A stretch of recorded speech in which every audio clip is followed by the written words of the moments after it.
So এটা হচ্ছে কি মেশিন লেগ কার্ল। ওকে, সো এটা হচ্ছে কি পায়ের পেছনের অংশ, আমি হ্যামস্ট্রিং, হ্যাঁ পায়ের পেছনের অংশে এটা এই মাসেলসের জন্য এক্সারসাইজটা করা হয়, ঠিক আছে? এটাকে হ্যামস্ট্রিং বলে। হ্যাঁ, এটা একটা আইসোলেশন এক্সারসাইজ। এই মেশিনটা সব জায়গায় আছে জিমে।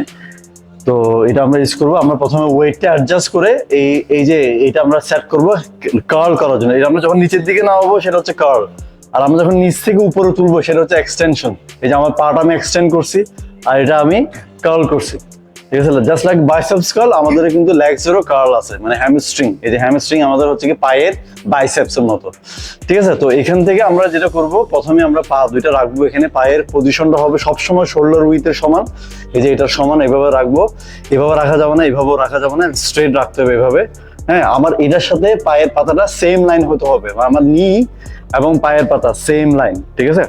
তো এভাবে রাখলাম আমি। তারপর আমি করবো কি, এখানে যে হ্যান্ডেল যেটা আছে সেটা সেটা আমি এখানে এটা দিয়ে আমি ভালো একটা গ্রিপ করব এবং আমার চেস্টটা আপরাইট রাখবো। এই যে চেস্ট আপরাইট রাখছি, অ্যাপসটা আমি টাইট রাখছি, আমার ব্যাক লোয়ার ব্যাকটা ন্যাচারাল রাখছি এবং আমার গ্রিপিংটা খুবই স্ট্রং হবে। যাতে এমনভাবে গ্রিপিংটা করতে হবে যাতে আমি আমার সিট থেকে যাতে উপরে উঠে না যায় করার সময়। এই যে আমি যদি গ্রিপিং ছাড়া করি তাহলে আমি উপরে উঠে যাব, আমার এই গ্লুটসটা আমার ব্যাস থেকে উপরে উঠে যাবে। সেই জন্য আমাদের গ্রিপিংটা খুবই স্ট্রং হইতে হবে যাতে আমরা নিচে থাকি, সবসময় অ্যাটাচ থাকি সিটে, ঠিক আছে? তো এইভাবে দিব আমরা।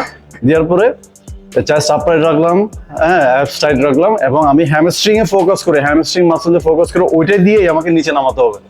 এই এখানে নামালাম, একটু এখানে থাকলাম, আস্তে আস্তে আমি ছেড়ে দিলাম। এই যে এখন আপনার প্রশ্ন থাকবে আমি কি এভাবে রাখবো নাকি এভাবে রাখবো? আপনি এভাবে রাখবেন না, এভাবে রাখলে আপনি কাফ মাসলসে প্রেসার পড়ে যাবে ম্যাক্সিমাম, বাট আপনাকে রাখতে হবে এইভাবে। সাইড থেকে যদি দেখাই, এটা এইভাবে থাকবে, হ্যাঁ এইভাবে থাকবে, এভাবে থাকবে না। Keep it like that straight. এভাবে অ্যাঙ্কেলটা এভাবে থাকবে, এভাবে রেখে পাড়া সোজা রেখে লাইক দিস।